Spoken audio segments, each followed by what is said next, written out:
नमस्कार, मैं हूं सुमित झा। आप देख रहे हैं हमारा खास शो आंख कान खोल के, जिसमें खबरों के हर पहलू पर हम करते हैं चर्चा।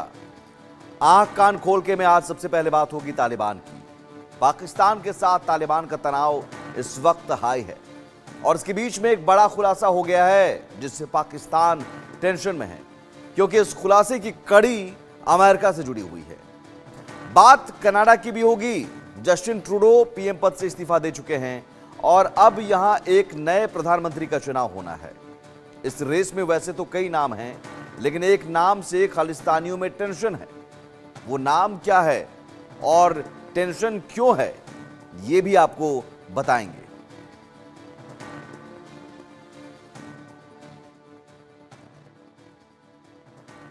और सबसे पहले बात पाकिस्तान की। पाकिस्तान के साथ खेला गुरु बना चेला। दरअसल पाकिस्तान एक के बाद एक बड़ी मुसीबत में घिरता जा रहा है। पहले टीटीपी, फिर तालिबान और अब बलूचिस्तान आर्मी, ये सभी लगातार पाकिस्तान की फौज को दहला रहे हैं। और अब इस बीच एक बड़ा खुलासा हुआ है और यह खुलासा तालिबान को मिल रही मदद को लेकर है। बताया जा रहा है कि अमेरिका अब भी तालिबान की मदद कर रहा है, जिसके दम पर वो पाकिस्तान से लोहा ले रहा है। पूरा मामला क्या है, जानने के लिए देखिए हमारी ये स्पेशल रिपोर्ट।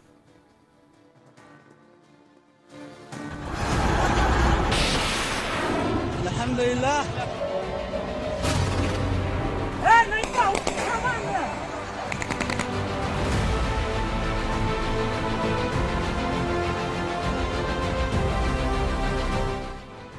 पाकिस्तान के साथ खेला हो गया। वो अपनी ही साजिश का शिकार हो गया, अपने ही बुने जाल में फंस गया। इससे निकलना अब पाकिस्तान के लिए मुश्किल ही नहीं, नामुमकिन है।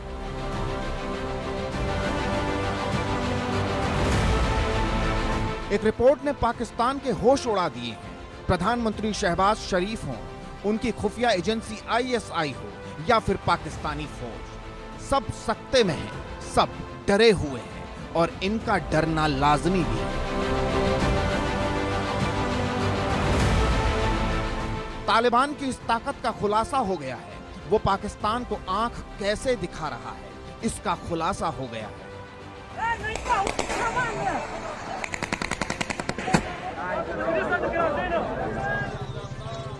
अल्लाहु अकबर।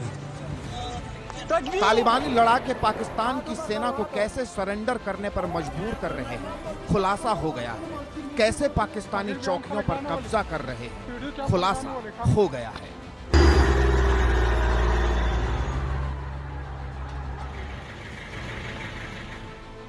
अमेरिकी कांग्रेस की एक रिपोर्ट सामने आई है जिसमें बड़ा और चौंकाने वाला खुलासा किया गया है। इस रिपोर्ट में किए दावों में अगर सच्चाई है तो पाकिस्तान बड़ी मुसीबत में फंस गया है। पाकिस्तान चीन से दोस्ती कर अमेरिका को टेंशन देने की सोच रहा था, लेकिन अब खुद उसकी टेंशन बढ़ गई है। अमेरिकी कांग्रेस की रिपोर्ट में दावा किया गया है बाइडेन प्रशासन पाकिस्तान के दुश्मन तालिबान को हर हफ्ते अरबों रुपए बांट रहा है ताकि वो खुद को मजबूत कर अपने दुश्मनों से मुकाबला कर सके।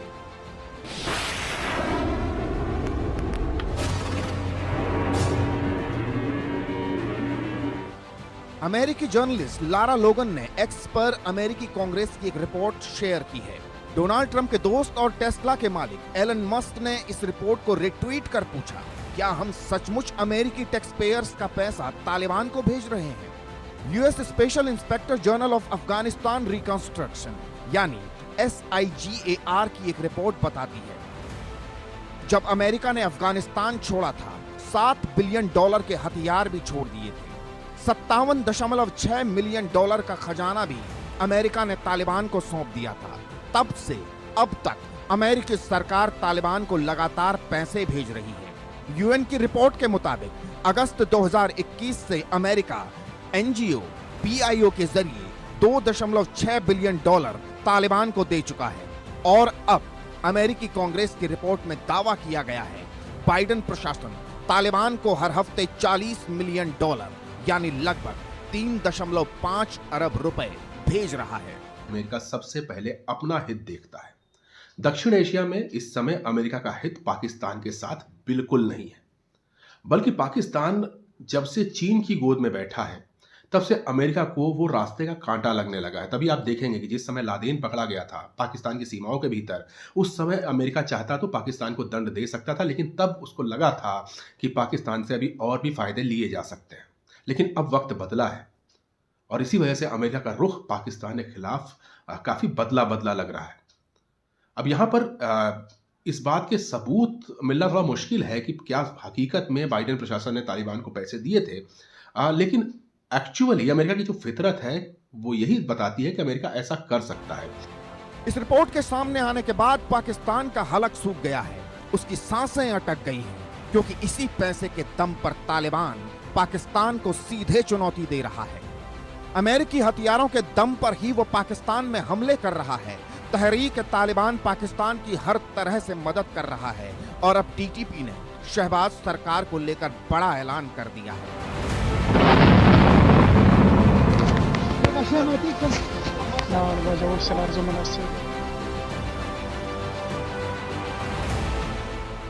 पाकिस्तान के करीब 50 सैनिकों को मारने के बाद अब टीटीपी ने सरकार में बैठी पीएमएलएन पार्टी और उसके टॉप लीडर्स को निशाना बनाने की धमकी दी है। टीटीपी ने दो टूक कह दिया है, वो सेना के साथ सहयोग करने से परहेज करें वरना उनका निशाना बन जाएंगे।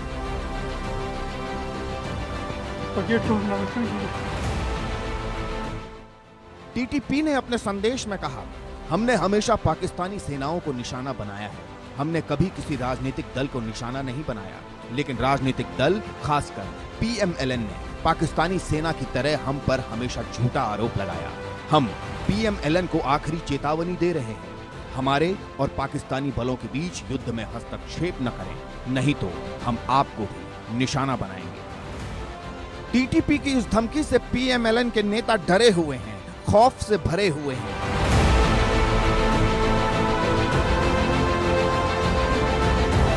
टीटीपी का इश्यू पाकिस्तान के अंदर काफी खतरनाक रूप लेता जा रहा है और अगर ये कहा जाए कि इसमें काफी हद तक गलती पाकिस्तान की संस्थाओं की, उनके इंस्टीट्यूशंस की है, तो गलत नहीं होगा।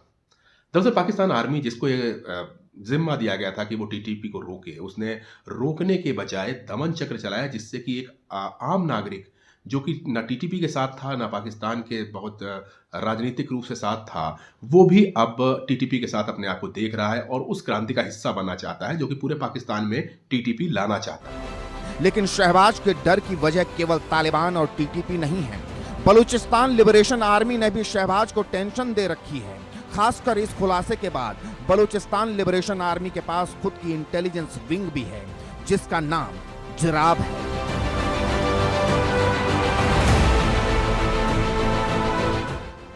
जैसे भारत के पास रॉ, पाकिस्तान के पास आईएसआई, ठीक उसी तर्ज पर जिराब बनाई गई है।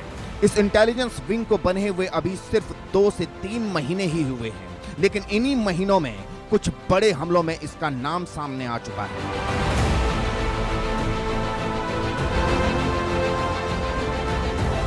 दूसरों के लिए चक्रव्यूह रचने वाला पाकिस्तान इस बार खुद ऐसे चक्रव्यूह में फंस गया है जिसे कभी उसी ने रचा था, और इस चक्रव्यूह से अब बाहर आना उसके लिए असंभव है। Bureau report, India news.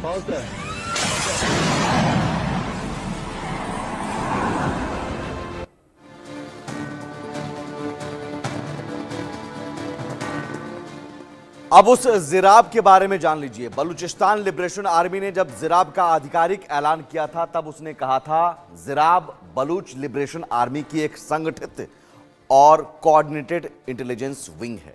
इसमें सैकड़ों professionals, informers, IT experts, researcher, investigator और डाटा एनालिस्ट होंगे। बलूचिस्तान के शहरों में बेहद कम समय में जिराब ने सीक्रेट सेल स्थापित कर लिए हैं। वहीं इसके एक्शन की बात करें तो 4 जनवरी 2025 को बलूचिस्तान के तुर्बत में पाकिस्तानी सैन्य दल को निशाना बनाया गया। बीएलए का दावा है इसमें 47 सैनिक मारे गए थे। इस हमले को बीएलए ने जिराब की मदद से अंजाम दिया था। 9 नवंबर 2024 को क्वेटा के रेलवे स्टेशन पर एक आत्मघाती हमला हुआ था।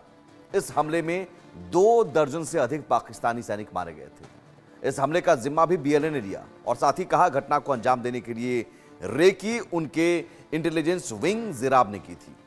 इससे पहले 4 नवंबर को क्वादरीबाद और 6 नवंबर को बलूचिस्तान के नुस्की में सुरक्षा बलों पर हुए हमले के पीछे भी जिराब का ही हाथ बताया गया है।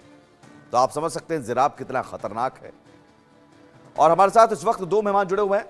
मुजफ्फर अली चौधरी पाकिस्तानी पत्रकार हैं, पाकिस्तान से जुड़े हुए हैं, स्वागत है आपका। और कर्नल दिनेश नैन हैं, विदेश मामलों के जानकार।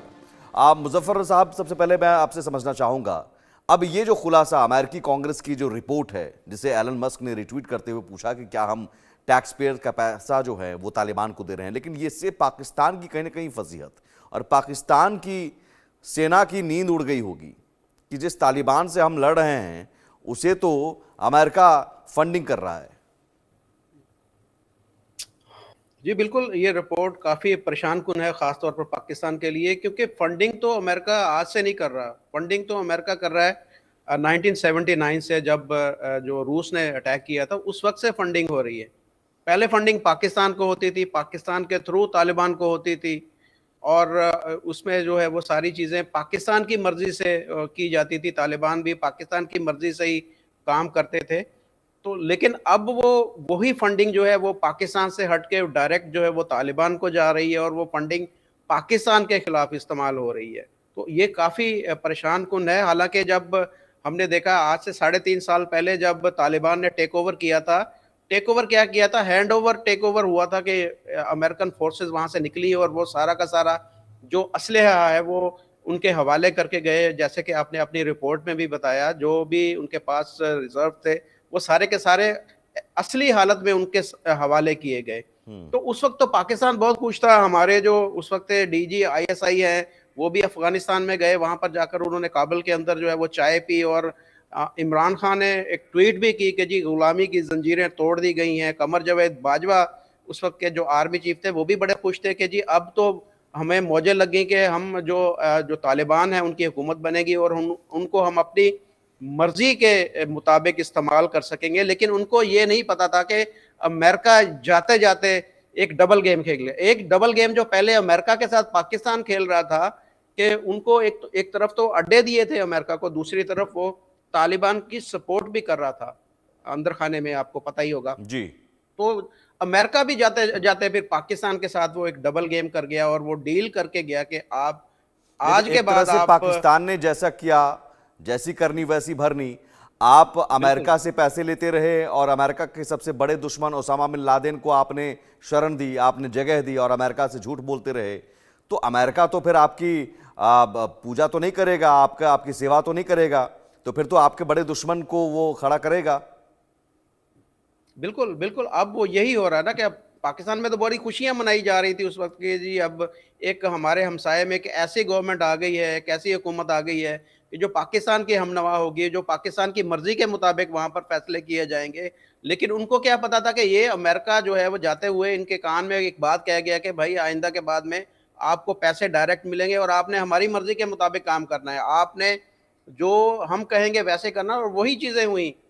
उसमें ये देखें कि उस वक्त बहुत सारे बाद में इमरान खान जब पावर में आए, उन्होंने हज़ारों की तादाद में जो जेलों में बंद थे उनको रिहा किया गया, खैर सिगाली के जो हिसाब से कि जी ये लोग हम आपको रिहा कर रहे हैं तो हम आपस में भाई भाई हैं और हम मिलके जो है वो इस इलाके के अंदर जो है वो जो चीज़ें वो उनको करेंगे। लेकिन ये पता नहीं था, ये तो अब चीज़ें खुल रही हैं और आगे जाके और पता चलेगा कि इसमें जो अब पाकिस्तान के अंदर तो ये भी बात की जा रही है कि जी इसमें जो एक और जो स्टेक होल्डर है वो इंडिया का भी नाम आ रहा है कि जी इंडिया भी इस सारी जो एक गेम है उसमें इंडिया का भी एक हिस्सा है कि वो पाकिस्तान के खिलाफ इस खित्ते के अंदर अमेरिका, अफगानिस्तान और इंडिया मिलकर जो है वो ये सारा कुछ किया जा रहा है। लेकिन इस पे कितनी हकीकत है वो तो आने वाले वक्त में सारी चीजें क्लियर होंगी। बहरहाल इस वक्त पाकिस्तान के अंदर जैसे कि आपने मुजफ्फर साहब बतौर पत्रकार मैं ये कहूंगा कि भारत जो है, भारत की नीति अलग है। भारत की नीति है कि हम वार करते हैं तो सीधा सामने से वार करते हैं, इस तरह के वार के पर हमें यकीन नहीं है। बिल्कुल अमेरिका ने फंडिंग की और अमेरिका कभी पाकिस्तान को फंडिंग करता है, कभी उसे लगता है साहब पाकिस्तान तो धोखेबाज निकला, अब तालिबान को, कल को तालिबान धोखेबाज निकलेगा तो फिर वो पता चला पाकिस्तान को। तो वो डीप स्टेट वाला जो थ्योरी है वो अमेरिका करता रहा है। लेकिन यहां सवाल यह है कि पाकिस्तान अब क्या करेगा। कर्नल दिनेश नैन साहब, देखिए पाकिस्तान की अपनी गलती और अपनी चूक जिसकी सजा भुगत रहा है, तालिबान को बनाया उसने, अमेरिका के साथ दुश्मनी उसने मोल ली, धोखा उसने दिया, अमेरिका के सबसे बड़े दुश्मन को आप छिपा कर रखा, आपने अमेरिका से झूठ बोलते रहे, पैसे लेते रहे, और फिर उसके बाद तालिबान जब आया तो आप कहते हैं साहब ये तो आज़ादी के लड़ाके हैं, फ्रीडम फाइटर हैं, इमरान खान ने कहा था। अब वही तालिबान इनकी नाक में दम कर रखा है। तो अब पाकिस्तान के पास ऑप्शन क्या है, और आप चीन की गोद में बैठे हुए हैं। देखिए, मैं पहले तो सबसे पहले पाकिस्तानी गेस्ट की तारीफ करना चाहूंगा जी। पहले पाकिस्तानी गेस्ट देखे हैं जिन्होंने एक्सेप्ट किया कि पाकिस्तान अमेरिका को धोखा दे रहा था। अब एक तरफ जो पैसा आता था वो तालिबान के पास पहुंचाने के लिए $30 बिलियन, $30 बिलियन इन सालों में इस पाकिस्तान ने सब हजम कर लिया। और रही बात, यही नहीं किया, साथ ही साथ चीन के साथ में चाइना पाकिस्तान इकोनॉमिक कॉरिडोर, और चीन जो तांबे की जितनी भी खदानें अफगानिस्तान के अंदर चला रहा था, तो तालिबान को के साथ में ये दिखा के अमेरिका कि हमारी तालिबान सुनता है, एक तरफ चीन को बढ़ावा दे रहा था, उनसे कमा रहा था, और दूसरी तरफ तालिबान के नाम पे जो पैसा मिल रहा था उसमें अमेरिका को धोखा दे रहा था। और ये बात कब तक चलती? जब अमेरिका के समझ में आया, दोहा की जब एग्रीमेंट हुई, तो ये बात बिल्कुल क्लियर उनको समझ में आ गई कि पाकिस्तान कभी नहीं सुधरेगा। ये भारत बहुत पहले से कहता आया है, नहीं सुधरेगा। और उसी को मद्देनजर रखते हुए $7 to $8 बिलियन का सज्जो सामान पूरा मिलिट्री का जी छोड़ा गया अफगानिस्तान के अंदर एक साजिश के तहत। और जैसे कि आप बता रहे हैं कि आराम से जब सेना निकल गई अमेरिका की यहां से, तो हर महीने हर हफ्ते $40 मिलियन के करीब का इनको जो सपोर्ट किया जा रहा है, ये लोग मजबूत हो गए। अब आते हैं पाकिस्तानी आर्मी और तालिबान के बीच। देखिए, इसमें दो राय नहीं है कि तालिबानियों ने पिछले 2 से ढाई दशक हो गए, इनको 3 दशक लड़ते हुए, पक्के कट्टर लड़ाके हैं। और वहीं पाकिस्तान की सेना बिजनेस करने में लगी हुई है और अपने देश की जितनी भी राजनीति खराब कर सकती है, इसने लोकतंत्र का बेड़ा गर्क करके रखा हुआ है। बिल्कुल। ये सभी के सभी जर्नल लाले बने हुए हैं। जी। अरबों डॉलर्स लंदन से लेके अमेरिका तक आप नाम लीजिएगा। बाजवा का देख लीजिए, सबसे लास्ट में कितने बिलियन डॉलर्स लेकर के चला गया यहां से। इन्होंने सब जगह डबल रोटी से लेके, बिस्किट से लेके, फर्टिलाइजर से लेकर के नाम लीजिएगा आप, इनकी पूरी की पूरी एक सेकंड इकोनॉमी पाकिस्तान की अमेरिकन के जनरलों ने खड़ी की हुई है और खूब दबा के देश को लूटते हैं। एक पहला देश जिसमें आप ये कह सकते हैं कि दूसरे देशों में सेना देश के लिए काम करती है, एक ऐसा देश जहां देश सेना के लिए काम करता है और ये लोग कमाते हैं। अब ऐसी स्थिति के अंदर जब इनके ऊपर लड़ाई आई है, और वो भी कट्टर लड़ाकों द्वारा, तो रिजल्ट आपके सामने है। बिल्कुल। और अब तो अमेरिकी कांग्रेस की इस रिपोर्ट ने और ज्यादा चिंता बढ़ा दी होगी। लेकिन इस बीच एक खबर है, एक ब्रेकिंग न्यूज है इस वक्त। दुबई में भारतीय विदेश सचिव विक्रम मिस्त्री ने अफगानिस्तान के कार्यवाहक विदेश मंत्री मौलवी अमीर खान मुत्ताकी के साथ मुलाकात की है। दोनों के बीच द्विपक्षीय संबंधों और क्षेत्रीय विकास से जुड़े मुद्दों को लेकर चर्चा हुई है। अफगानिस्तान के विदेश मंत्री ने अफगानिस्तान के लोगों के साथ जुड़ने और उनका समर्थन करने के लिए भारतीय नेतृत्व की सराहना की। अफगान लोगों की जरूरतों के जवाब में भारत ने अफगानिस्तान को मानवीय सहायता बढ़ाने का फैसला किया, और पहले भी हम मानवीय सहायता देते रहे हैं। तो ये तस्वीरें देखिए, मौजूदा दौर में ये तस्वीर बता रही है कि हम, भारत जो है, उन दो देशों के साथ हम क्षेत्रीय स्थिरता या फिर एक आर्थिक तौर पर जो संबंध है, उन संबंधों को मजबूत करने पर मदद करने के लिए हाथ आगे बढ़ाते हैं। और ये पाकिस्तान की तरह तालिबान को सपोर्ट करने वाली बात नहीं है, ये एक द्विपक्षीय संबंध है। और मुजफ्फर अली साहब, इन तस्वीरों पर आप ज़रूर कहना चाहेंगे, आपके सवाल का जवाब मिल गया होगा कि भारत तो डीप स्टेट की तरह नहीं, सामने से हम वार भी करते हैं और सामने से हम दोस्ती भी निभाते हैं। बिल्कुल, ये एक पॉलिटिक्स का हिस्सा है। आपको पता है कि दोस्त का जो दोस्त वो दोस्त होता है और दुश्मन का जो दुश्मन होता है वो भी दोस्त होता है।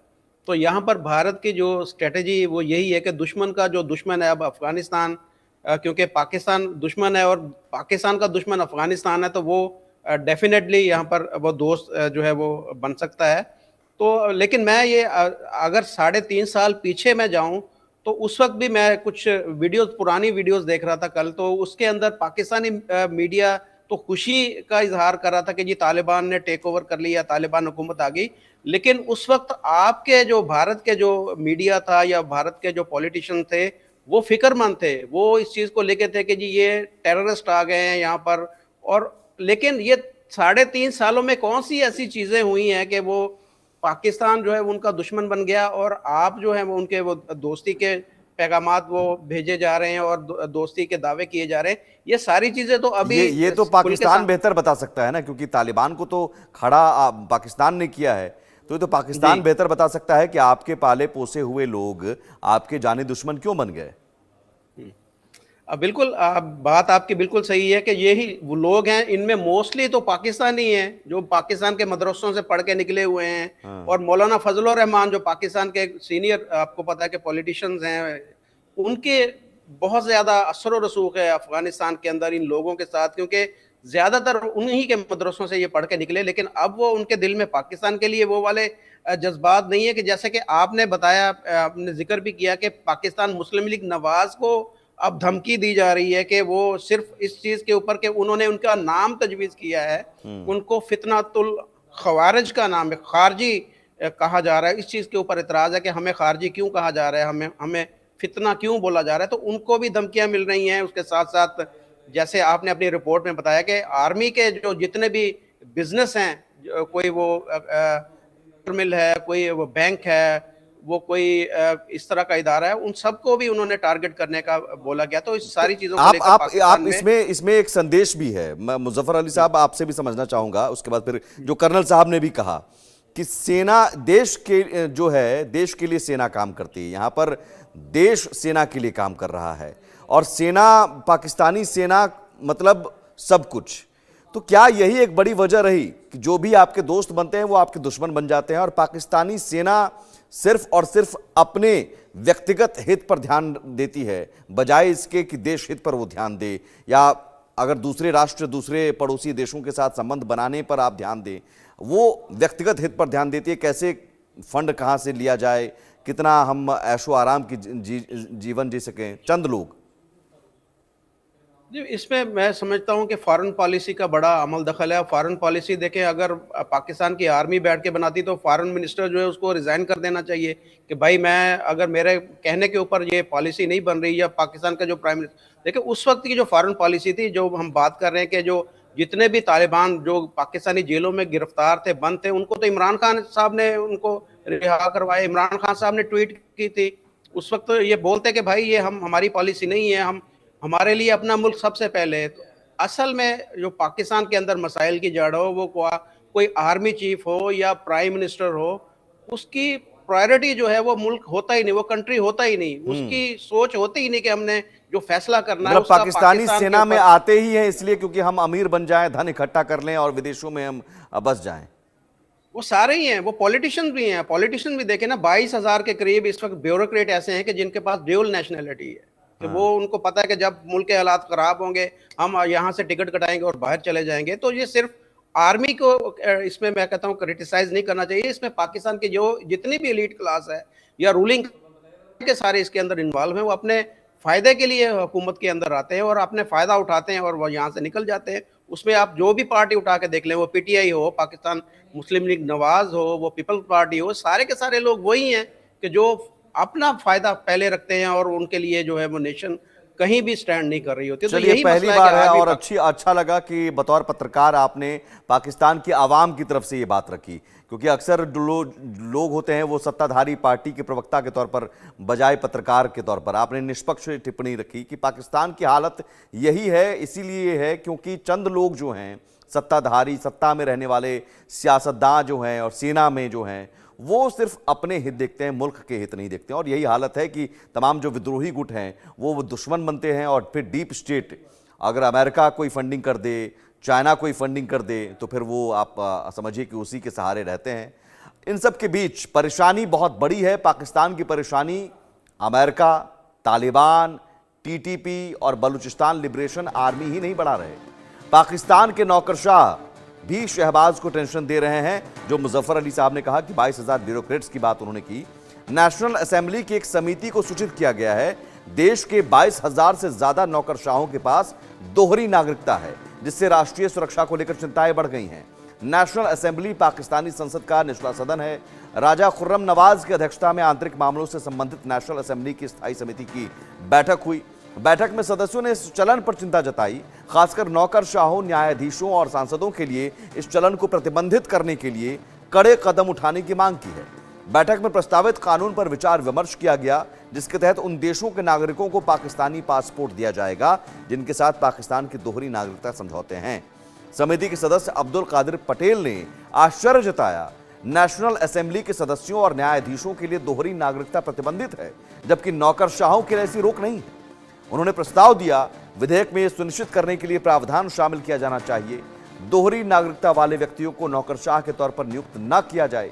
पटेल ने इस तर्क को भी चुनौती दी, नेताओं को राज्य की गोपनीयता की सुरक्षा की आवश्यकता के कारण दोहरी नागरिकता नहीं दी जाती है। वहीं पाकिस्तान पीपुल्स पार्टी के आगा रफीउल्लाह ने दोहरी नागरिकता रखने वाले पाकिस्तानी नागरिकोों के बारे में विस्तृत आंकड़े मांगे, जिसमें यह भी शामिल है कि कितने लोगों ने अपनी विदेशी नागरिकता त्याग दी और क्या आधिकारिक पंजीकरण निकाय NADRA के पास ये डेटा है, ये व्यक्ति किन देशों से जुड़े हुए हैं। कर्नल दिनेश जी, मैं आपके पास आऊं, लेकिन उससे पहले चूंकि मुजफ्फर अली साहब पाकिस्तान से हैं, तो इस खबर को लेकर आप बेहतर जानकारी दे सकते हैं और ज़्यादा विस्तृत तौर पर। ये जो 22,000 नौकरशाह हैं, ये दोहरी नागरिकता रखना ये तो अपने आप में खतरनाक है। इसका मतलब इन्हें मुल्क से मतलब नहीं, विदेशों में सेटल होने से मतलब है। बिल्कुल आपकी बात से मैं एग्री करता हूँ। ये देखें, ये सिर्फ यही लोग नहीं है पाकिस्तान के अंदर। मैं आपको पता, मैं जर्नलिस्ट हूँ, मैं रोड शो भी करता हूँ, लोगों के साथ इन टच रहता हूँ।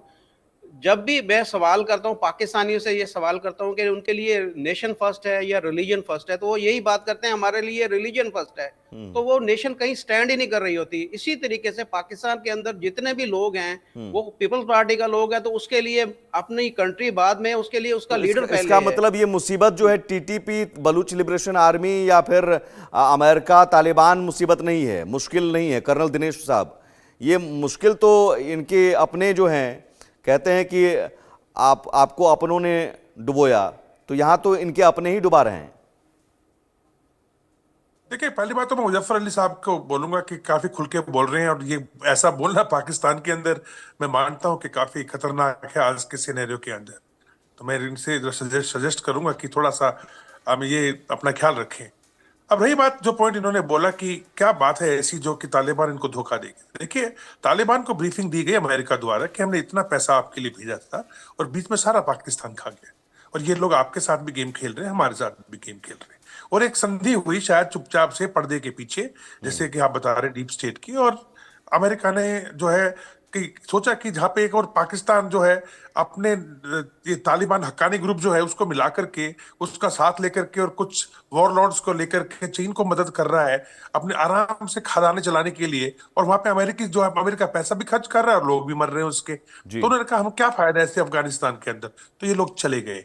दूसरा था कि जब ये लोग पावर में आए, उसके बाद में काफी संख्या के अंदर, जब 1980 के दशक में जब रशिया अंदर घुसा था और लड़ाई चली थी और अमेरिका ने भी जो अंदर अटैक किए थे, तो इन्हीं लोगों को या पाकिस्तान में शरण दी गई थी, पठानों को, पश्तूनों को, और ये लोग आ भी गए थे। अब क्या ऐसा हुआ कि इनको बिल्कुल दुश्मन समझ के कि देश से बाहर निकलो, इनको जो इन्होंने कमाया धमाया, यकीनन जो पॉलिसी मेकर्स हैं या फिर सेना है